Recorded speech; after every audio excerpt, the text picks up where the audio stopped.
Ladies and gentlemen, today we have Shawn, who is a great Cardano fan. Shawn, thank you very much for coming on with us. Tell us a little bit about yourself. Who is Shawn? I'm a 53-year-old entrepreneur who's been self-employed my entire life. And I've been in a variety of businesses, including mortgage banking acquisitions. Currently, I'm a private investigator and have been one for the last 5 years. Okay, wow. I mean, we spoke to each other previously. I mean, just recently, and I explained to you as well that I have also family members who's working as a private investigator. So again, I'm sure they'll really love you. You'd have lots and lots to talk about. I'm sure of that. Well, thank you.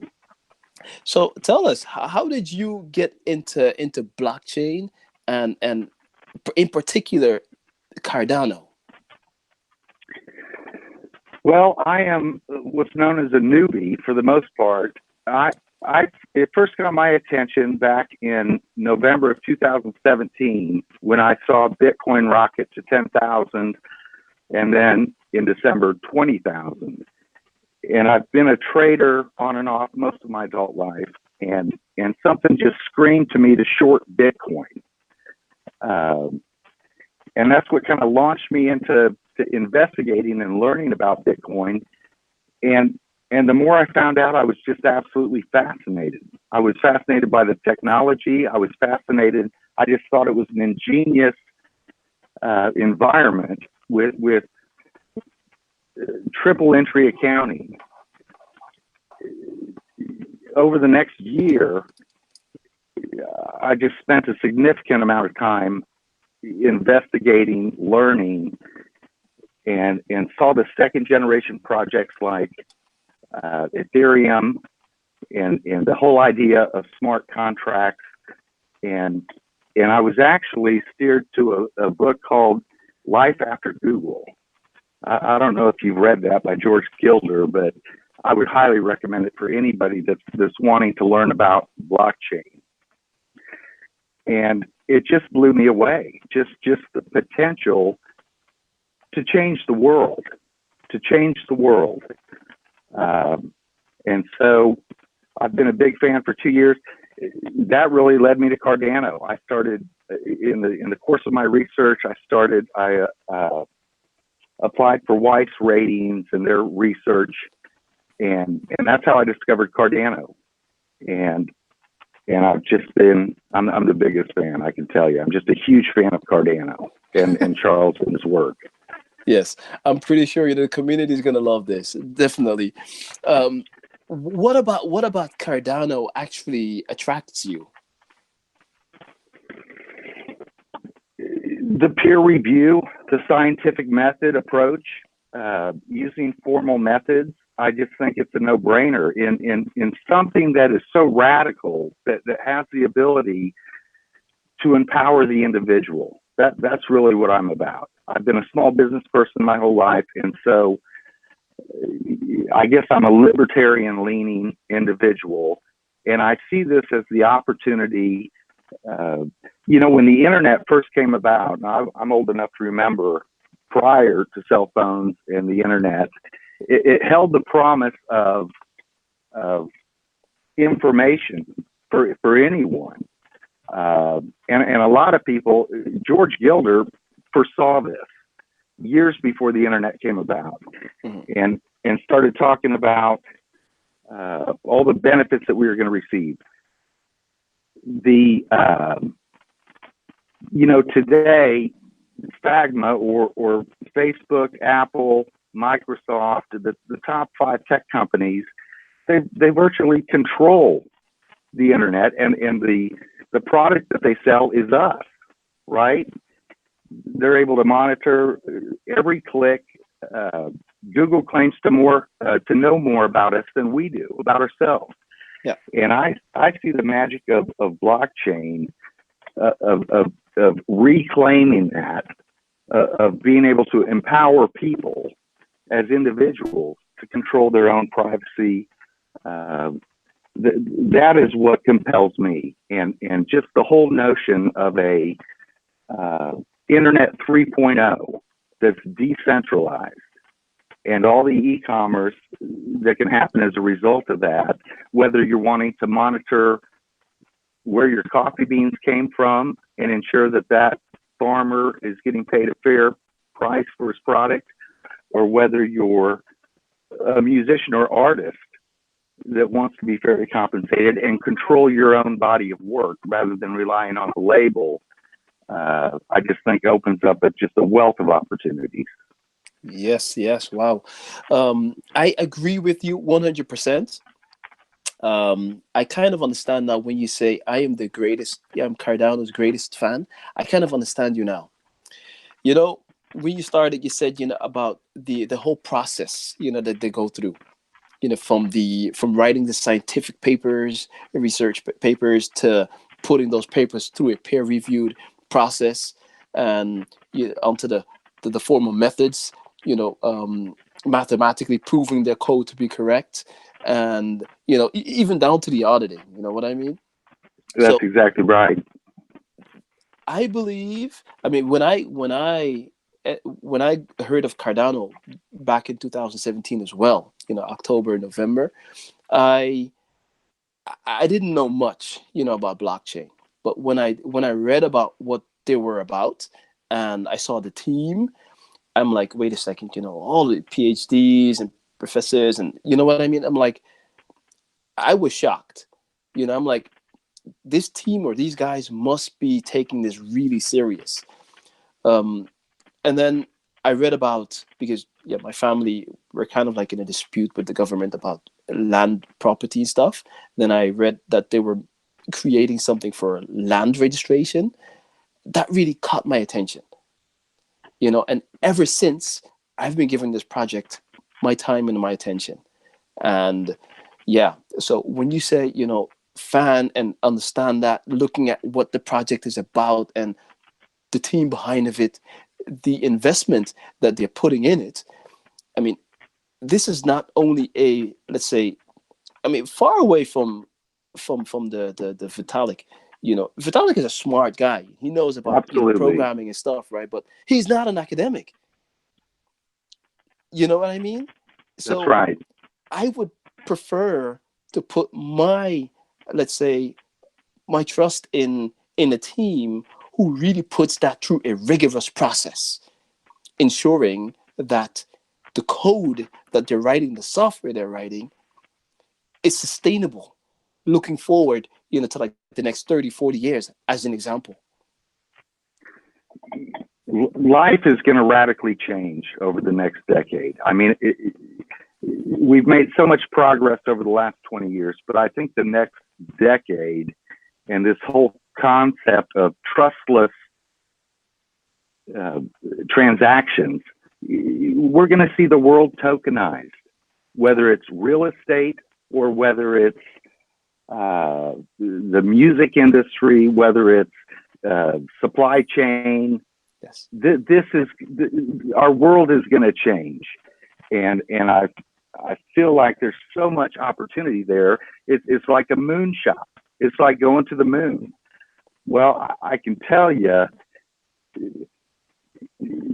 I want to be able to put my trust into a project that's done the research, that has the scientific backing, that's used formal methods. It's comparing it to NASA. NASA had to make the investment to get us to the moon. Yeah. As this infrastructure is built, that's going to power this. I don't want to put my trust into a copy and paste cryptocurrency, or even a guy with a bright idea, right? Yeah. Vitalik's a genius, but with something this important that's going to change the world as we know it, I want a team that's done the work, that has proven it scientifically, and I just think they're playing the long game, right? There's a lot of coins out there that are playing the short game, that want to pump and dump. And Cardano, I see as a player that's committed to the long game. They want to make sure they get it right the first time, and that's just what attracts me to that. Yes, yes. I again, I share that. I share that same view, the same opinion, the same feeling, the same experience. 100%. Yes. Um, what I'd like to touch with you on, following is the yeah, obviously, we have Emergo, and I'm really fond of Emergo as well. These guys Likewise. are these guys are doing amazing job. Just securing partnerships. I mean, think about the 2x Y2X partnership.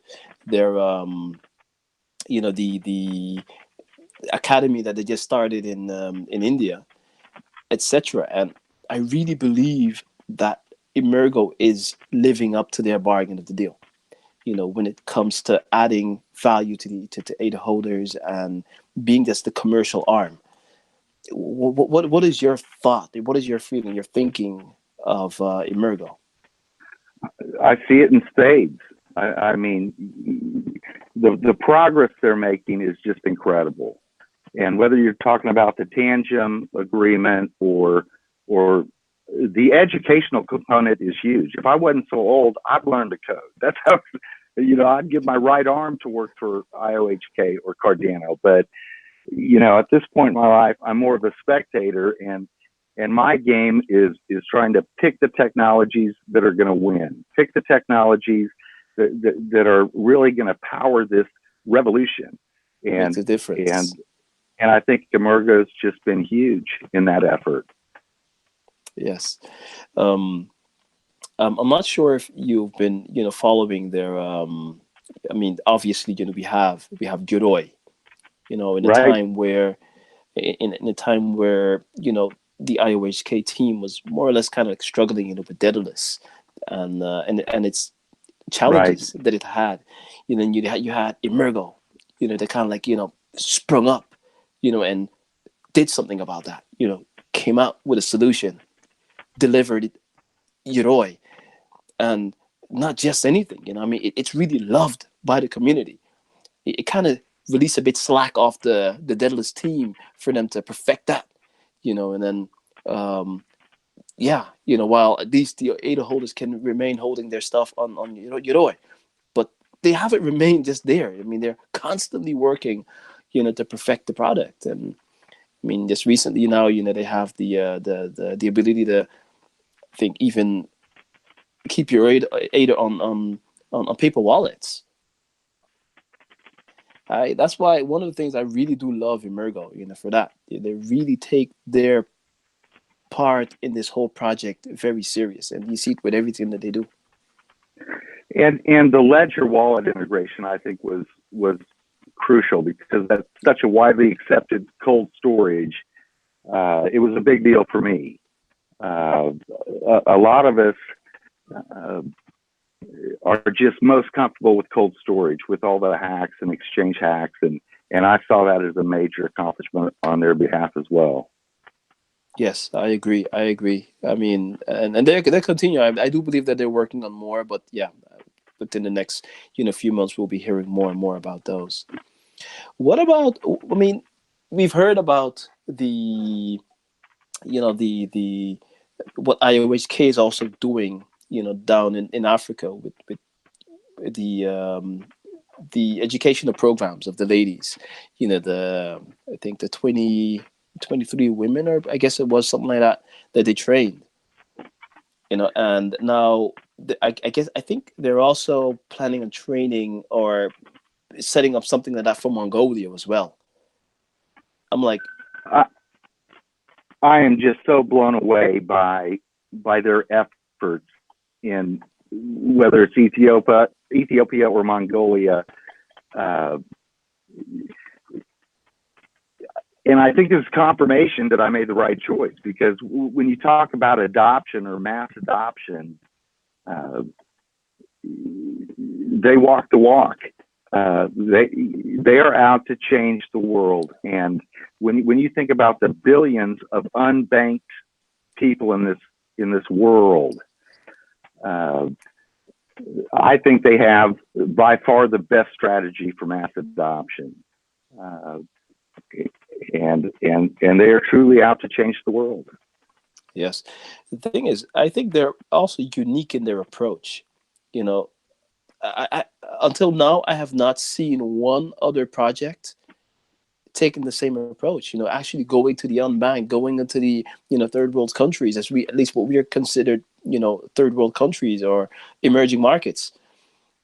Come on, if you can provide these countries solutions that actually work and that actually solve real life problems, then Well, you have something. and you're bringing potentially billions of people into the present and the ability to contribute to a world economy, something that they've had no access to. It's fascinating. It's truly fascinating, and these markets are basically going to be able to leapfrog, right, the work that we've done in the past, uh, and participate in world trade. And so it's a big deal. It's a big deal. And why, when you look at dApps and other coins, they seem to be driven by gambling or video games. Cardano is out there solving real world problems, right? Enabling somebody to go pay a utility bill instead of having to show up at just a handful of locations and pay cash every month. I see those markets really bring mass adoption, and then we'll catch up along the way. Yeah, I believe so as well. Meaning, when you say when we will catch up along the way, then you mean in the Western world, as we put it. In the Western world, I think the future is limitless as to what blockchain can do. Again, whether it's managing your supply chain management or knowing where your foods came from, the opportunities are endless, and Yes. it's going to be exciting and fun to watch where this takes us. My biggest deal is that it's empowering the individual. To this point, whether it's the internet or whether the consumer products that you buy, corporations and governments have had all the control, and they control all the data. And just the thought of a decentralized internet that we own our own content. Yes. It's exciting. Yes, exactly. Shawn, I just have a couple more questions for you, right? And Sure. because let's see here. Uh,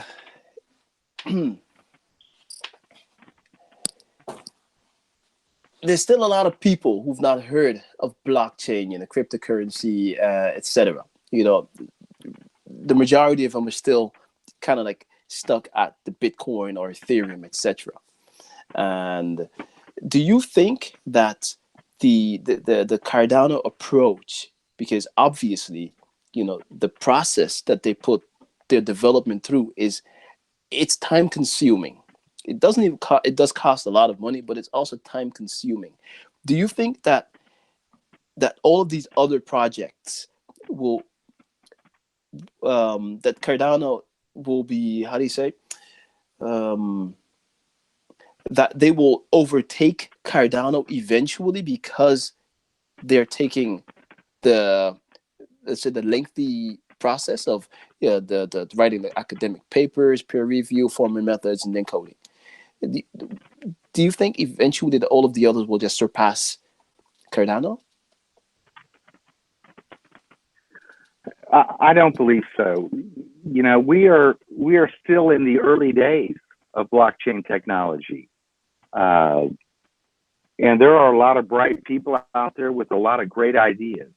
But I think over time, Cardano's methodology is going to win out. At least in my opinion, there's going to continue to be great ideas out there. But even with an idea, you have to have the underlying infrastructure, and it has to be trusted, and it has to be known to work.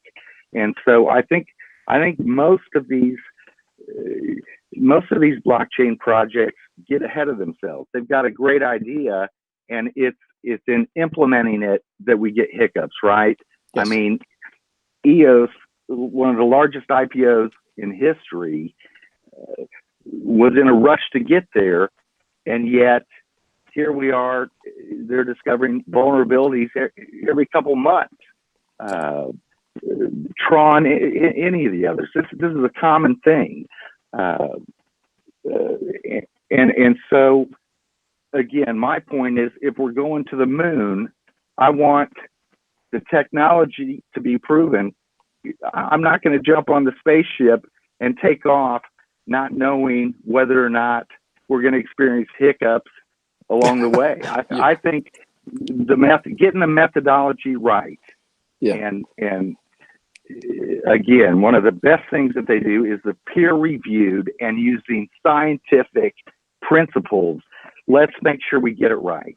And there's an old joke among programmers that the first 90% of the code takes 90% of the time, and the last 10% takes the other 90% of the time.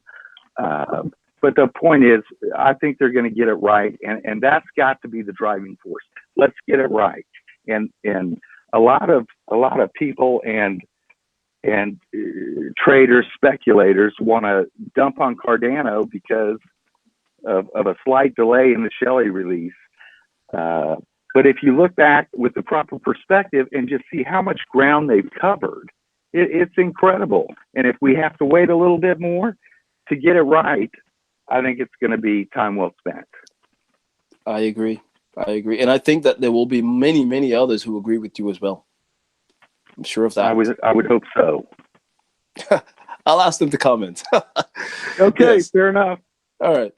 Hey, Shawn, what do you think that the teams need to do at this current moment in order to bring in new people or interest new people in this project? I think before blockchain technology can really reach mass adoption, we need to focus on the user interface and making it so simple that you don't even realize that you're using a blockchain technology. You just realize that you're using something that works, that something that creates trust. Or you can have transactions where I don't have to verify that you are who you are. We know that you are who you are, and I can see it reaching mass adoption once it becomes just simple to use. Simple to use. You know, every time you make a large transaction, and I'm sure you've had this experience, you got to verify that wallet address maybe 4 or 5 times, and then you pucker up and hit the send button. Yeah. I think to the extent that they can improve the user experience, that will bring mass adoption, in my opinion. Yes. Usability, user friendliness. Yes, definitely. That's right. And simplicity of use. Yes, that's it. I couldn't have said it better. I'm out of my questions. Is there anything, Shawn, that you would like to add or maybe communicate to the community that I haven't asked? Well, based on your recent guests, I can tell you it's humbling and an honor to be here today. And I look forward to watching your continued work, and I love your podcast. Thank you very much. Thank you very much. Actually, on that last note there, you know, we're expanding, and I mean it's heartwarming to see how many people have, you know, actually accepted the invitation to join and help grow the ecosystem, help grow the community, and create content. It can be whatever, you know what I mean, as long as it's Cardano related. And the thing is, I was just speaking to Andrew, who lives in Brisbane. I told him, you know, it's I mean, the majority of the people within the space are non-technical, Right, you know, including myself. and me and myself as well. You know, So we need people who can actually break down that complex matter into really digestible, understandable, simple wording, that helps the mass understands what this actually is. And I think that's where we will make the difference. So that's what I'm really working on, and there's a lot of people who are who've accepted the invitation. I don't know at this point, how it will look, where we'll go, but for sure, we do have a future vision for the podcast, and the way it's going now, we have a lot of people. Well, count me in. All right, I would love to have you in. Let's hook up, just offline, and then you know chat off the air, and see where we can how you can contribute as well. Absolutely. Yeah. Thanks a lot there, Shawn, for coming on. We are thrilled, we're happy, and to have you on to hear about your story and of course your future vision for the project. It's amazing to speak, to the community, and again, we're here for the community and by the community. It's been my pleasure. Thanks so much. You're welcome. You're welcome.